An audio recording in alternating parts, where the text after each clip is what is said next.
A Alerj vai pedir que o governo libere verba emergencial para a UERJ. Hoje, funcionários da limpeza também entraram em greve. E guardas municipais querem fazer parte da segurança pública do Estado. O Jornal da Alerj começa agora.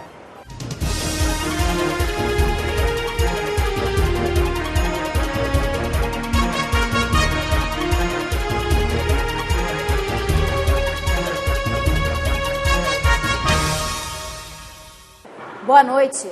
A Alerj vai pedir ao governo a liberação de verba emergencial para a UERJ. Hoje, funcionários da limpeza entraram em greve por falta de pagamento. O líder do governo na Assembleia Legislativa, deputado Edson Albertassi, recebeu na presidência da casa o reitor da Universidade do Estado do Rio de Janeiro, Rui Garcia Marques, e outros representantes da instituição para discutir a grave crise financeira da UERJ. Técnicos e professores estão em greve desde o dia 7 de março. Estudantes estão com a Bolsa Auxílio atrasada. Os funcionários do setor de limpeza, que não recebem os salários há vários meses, entraram em greve hoje. O deputado já está fazendo a interlocução com o governo para tentar garantir o funcionamento da universidade. Eu já fiz o contato, estou marcando para a semana que vem uma reunião com o governador, envolvendo também a Casa Civil e a Secretaria de Fazenda, até por conta da necessidade urgente, né? Não adianta a gente conseguir um avanço com os docentes, com os alunos, não adianta a gente conseguir aqui um avanço com a equipe técnica se a gente não tem a UERJ pronta para funcionar. Então o custeio é fundamental e o governador certamente fará aquilo que é necessário para que a gente tenha de volta a nossa Universidade Estadual do Rio de Janeiro. O reitor disse que sem a liberação dessa verba emergencial, a universidade não terá mais condições de funcionar.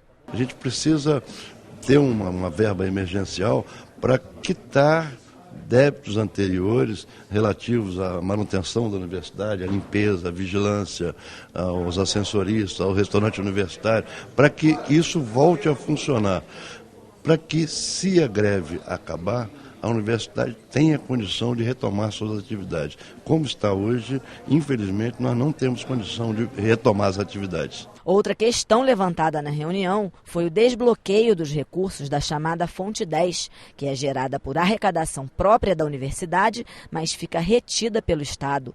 O líder do governo também se comprometeu a buscar uma solução para o problema. Eu desconhecia o assunto, a informação que eu tive hoje é que esse problema não é apenas da UERJ, mas é para todo o Estado do Rio de Janeiro. De fato, sem a Fonte 10 a gente tem uma grande dificuldade para que as coisas aconteçam e, é claro, a gente tem que tomar uma providência para que isso seja resolvido o mais rápido possível. O atraso no repasse da Secretaria de Estado de Ciência, Tecnologia e Inovação para a UERJ também foi abordado.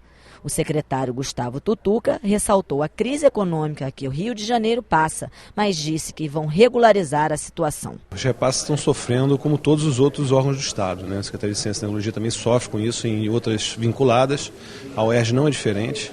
Nós só conseguimos fazer um custeio mínimo para o Hospital Pedro Ernesto para continuar funcionando. E esse debate aqui inclui o repasse, um custeio mínimo para toda a universidade, para que a categoria saia da greve, não só vencendo as demandas das categorias, mas principalmente garantir um custeio mínimo para a universidade. Parlamentares vão sugerir ao governo que guardas municipais passem a integrar a segurança pública do Estado. O objetivo é que a Guarda Municipal possa atuar na proteção da população e na prevenção à violência dos municípios do Rio de Janeiro, como já prevê o Estatuto Geral das Guardas Municipais, sancionado pelo governo federal em 2014 e que deveria ser implementado até agosto deste ano.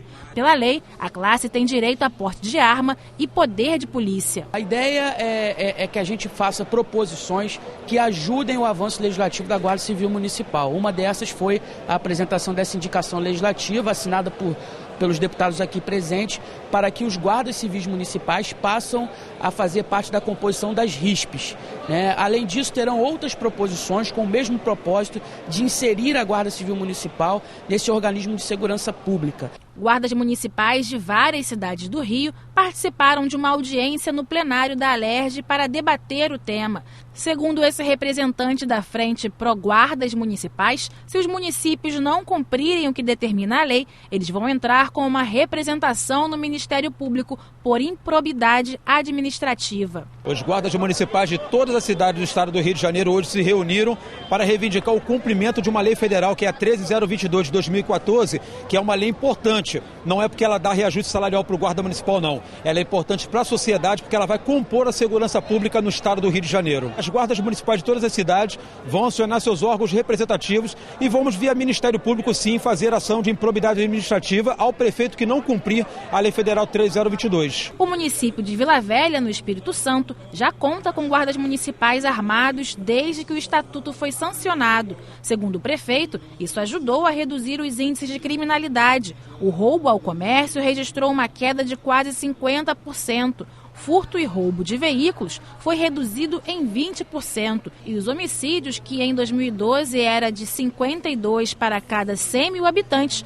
foi reduzido para 37 por 100 mil habitantes. Hoje nós temos 186 guardas equipados, capacitados e armados no município. Estamos formando mais uma turma de 114 para chegar mais ou menos a 300 guardas. Até hoje, desde setembro de 2014, nós implantamos essa guarda armada. Até hoje nós não tivemos qualquer incidente que pudesse dizer que esse não é o caminho. Muito pelo contrário.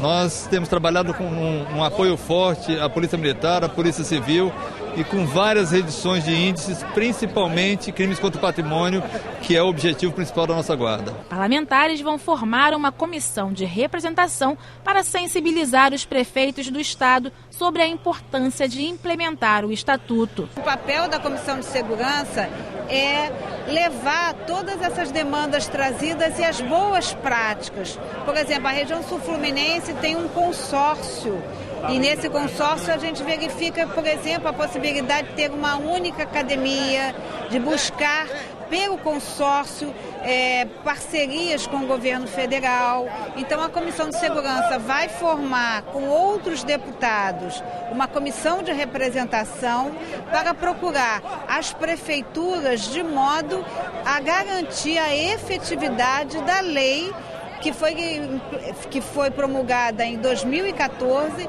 e que dá um prazo de 2 anos para sua efetividade. Nos últimos 5 anos, mais de 1.800 inquéritos foram abertos no Ministério Público para apurar desvios de armas. Apenas 2% desses inquéritos foram concluídos. Representantes do Ministério Público Estadual explicaram como funciona o sistema do MP para identificar casos de extravio de armas. O subprocurador-geral de Justiça, Eduardo da Silva Lima Neto, o procurador de Justiça, Paulo Roberto Melo, e os promotores presentes na audiência defendem que seja criada uma classificação penal exclusiva para esses casos. Isto porque os 1.870 inquéritos referentes a desvio e roubo de armas são resultado de uma pesquisa generalizada. Foi uma pesquisa que focou na solicitação da CPI, mas que acabou pegando um universo de inquéritos maior do que o objeto efetivamente solicitado. Nós fizemos uma procura por número, por texto, então, que mencionavam expressões como arma, explosivo e munições. E naquele meio havia inquéritos que não apuravam propriamente o desvio. Como nós não temos um tipo penal para o desvio de arma, nós temos que fazer conjugações de tipos penais, mais expressões por texto para tentar identificar esses inquéritos. Havendo um único tipo penal, sem dúvida, seria muito mais fácil a gente realizar essa pesquisa e a identificação dos inquéritos que apuram delitos dessa natureza. Do total de inquéritos abertos, apenas 42 foram concluídos, ou seja, 2%. 10 inquéritos foram arquivados e 1.818 ainda estão em andamento. O procurador e os promotores também alertaram para a necessidade de unificar os sistemas dos órgãos que investigam os desvios e roubos. Para o funcionamento mais eficaz das instituições, é importante que todas as instâncias falem a mesma língua, tenham acesso às mesmas informações e possam trocar essas informações. Hoje, até porque no passado não havia essa cultura, ainda está se caminhando no sentido de tentar criar essa interlocução entre o Ministério Público, Polícia Civil, Polícia Militar, que é muito importante para a eficiência da atuação de todas as nossas instituições. Segundo o levantamento da CPI, de 2005 a 2015, foram extraviadas 640 armas da Polícia Militar, 1.050 da Polícia Civil e 17 mil de firmas de segurança. O presidente da CPI, deputado Carlos Mink, disse que é preciso mais organização e comunicação entre os órgãos do Estado para que sejam apresentados dados mais específicos. Seguramente a CPI vai tomar uma série de decisões, porque há um descontrole, as pessoas cada vez morrem mais, cada vez roubam mais armas, essas armas. Anteontem o secretário Beltrame mostrou que são apreendidas 8 mil armas por ano no Rio, metade delas são raspadas, né? E não há um controle sobre isso. Os órgãos não se comunicam. A Secretaria de Segurança não tem acesso aos bancos de dados federais. Eu perguntei, secretário Beltrame, a Polícia Federal disse que sumiram 17 mil armas das firmas de segurança do Rio. O senhor teve essa informação? Não. Tem convênio com a Polícia Federal? Não. Como explica isso? É porque a gente não tem acesso aos dados. Isso não é razoável. A Polícia Civil abriu inquérito para investigar irregularidades no Campo Grande Atlético Clube. A informação foi passada durante a reunião da Comissão de Esportes da Alerj, que ouviu sócios proprietários e beneméritos do clube. Fundado em 1940, o Campo Grande Atlético Clube chegou a disputar os campeonatos brasileiros de 1979 e 83. O tradicional clube da Zona Oeste carioca hoje passa por dificuldades. Segundo os sócios que estiveram na Comissão de Esportes da Alerj, ele se encontra em estado de total abandono. A falta de transparência da diretoria foi criticada na reunião.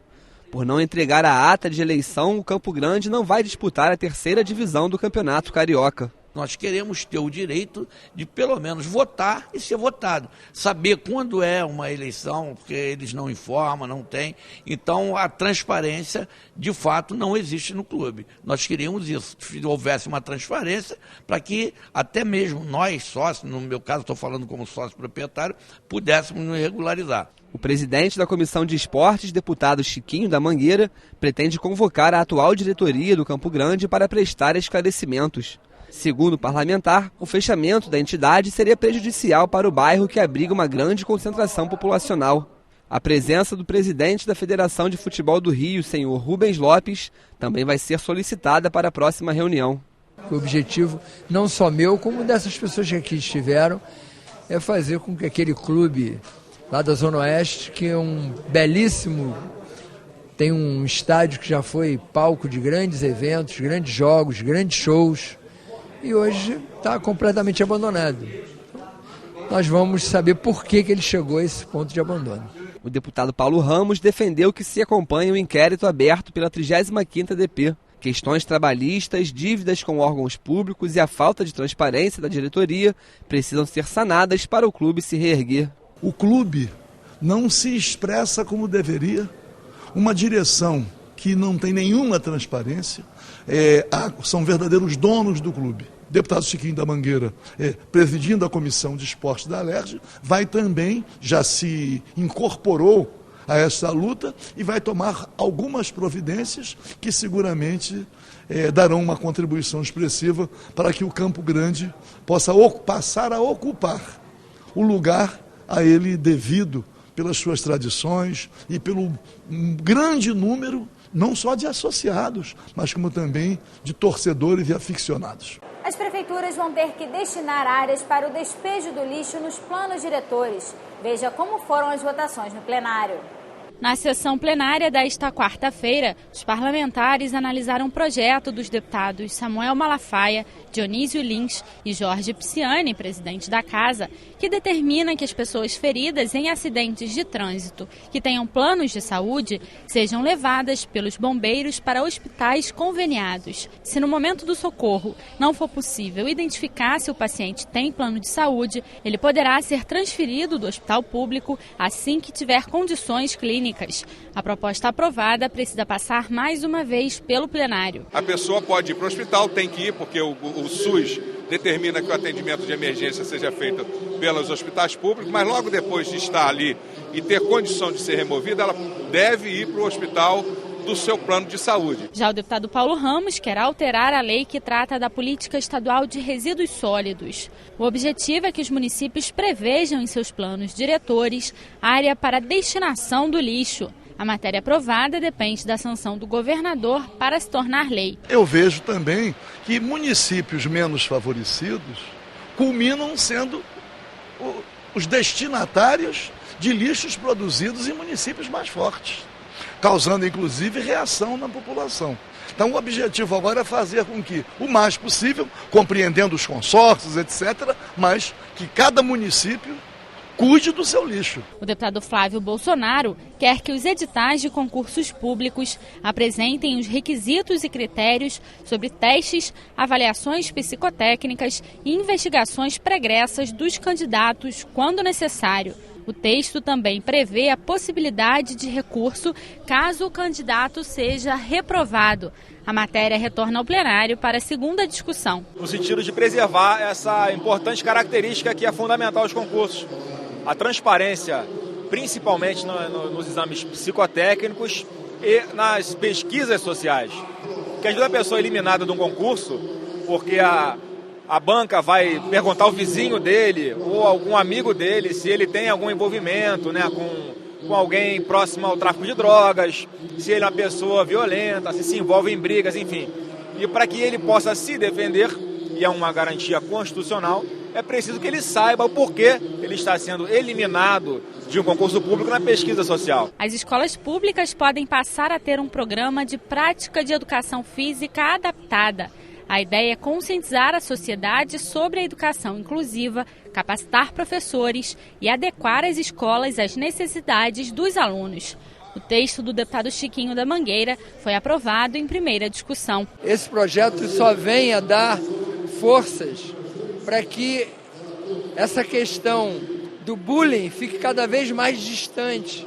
Porque, querendo ou não, a criança que tem alguma deficiência, ela fica meio que com vergonha de participar das atividades. Se ela tiver algo que a empurre para a atividade, e a atividade que ela melhor, que a atividade que ela mais gosta de fazer é a atividade física esportiva. E aí, com um profissional de educação física formado, preparado, ele vai incluir muito melhor. E o deputado André Lazzaroni quer garantir o embarque preferencial em elevadores de idosos, pessoas com deficiências, gestantes e pessoas com crianças de colo. O descumprimento da regra pode gerar multa para o estabelecimento. A proposta aprovada ainda precisa passar por nova votação em plenário. E o deputado Luiz Martins quer proibir o uso de corante caramelo 4 no estado. Quem descumprir a regra poderá ser multado. A matéria aprovada retorna ao plenário para a segunda discussão. Está comprovado que as pessoas acham que é um caramelo, não é um componente químico que escurece a bebida, especificamente Coca-Cola, Pepsi, e está comprovado mundialmente que isso traz câncer. Então, por isso a gente está proibindo, pelo menos no estado do Rio, para preservar a nossa saúde. O Jornal da Alerj fica por aqui. Você pode acompanhar a programação também em nosso site e pelas redes sociais. TV Alerj, o canal do povo fluminense.